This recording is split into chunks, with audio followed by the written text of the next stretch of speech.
ఘనమైన చరిత్ర, ప్రాచీన నాగరికత, అద్భుత పురాణ ఇతిహాసాలు, ఎన్నో వీరగాథలు. వీటన్నింటికంటే చరిత్రకారుల్ని అత్యంత ఆశ్చర్యపరిచింది ఒకటుంది. ఆ ఒక్కటే మిగతా ప్రపంచంతో మన దేశాన్ని విభిన్నంగా నిలిపింది. అదే పరమత సహనం. అవును, ఆ పరమత సహనమే మన దేశం మౌలిక స్వభావం. హిందూ, ముస్లిం, క్రైస్తవ, సిక్కు, జైన, బౌద్ధ, యూద్ ఎవరి మతం వాళ్ళది. హిందూ బాబాయ్, ముస్లిం బాయ్, క్రిస్టియన్ సిస్టర్, మందిర్, మస్జిద్, చర్చ్ ఎవరి ప్రార్థన వాళ్ళది. మతం పూర్తిగా ఒకరి వ్యక్తిగత విశ్వాసం. కానీ ఇప్పుడు అదే దేశంలో అతిపెద్ద రాజకీయం అయిపోయింది.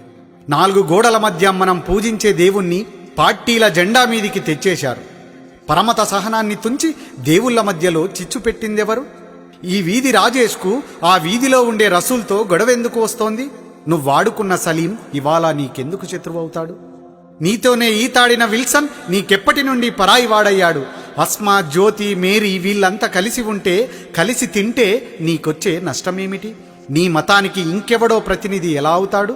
ఈశ్వరుడు, అల్లా, యేసు ఈ దేవుళ్ళంతా రాజకీయ ప్రతినిధుల్ని ఎందుకు కోరతారు? ఒక్కసారి ఆలోచించు. వాడు నీ మతంతోనే నీపై విషప్రయోగం చేస్తాడు. నువ్వు బలవంతుడివి అంటూ నీ చెవిలో పువ్వు పెట్టి వాడు పీఠమెక్కుతాడు. నువ్వు బలహీనుడివంటూ నీ చేతికి ఒక పతంగినిచ్చి వాడు పైకి ఎగురుతాడు. వాడి లక్ష్యం నీ అభివృద్ధి కాదు, వాడి అధికారం మాత్రమే. ఇది గుర్తించు. మతం మత్తులో నువ్వు కళ్ళు మూసుకొని ఉండటమే వాడికి కావాలి. నువ్వు కళ్ళు తెరిస్తే ప్రశ్నిస్తావు, నువ్వు కళ్ళు తెరిస్తే నిలదీస్తావు, నువ్వు కళ్ళు తెరిస్తే వాడి అధికారాన్ని కూలదోస్తావు. అది వాడి భయం. అందుకే నీలోకి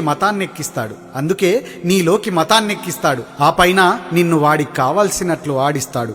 ఎన్నికలొచ్చిన ప్రతిసారి వాడి ఏకైక ఆయుధం మతం మాత్రమే. అదే ఆయుధంతో ఈసారి కూడా మళ్ళీ వస్తున్నాడు. నీ వైపే దూసుకొస్తున్నాడు.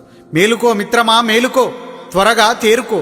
నిన్ను నువ్వు కాపాడుకోవాలి, ఈ దేశాన్ని కూడా నువ్వే కాపాడుకోవాలి అనే విషయాన్ని గుర్తుపెట్టుకో.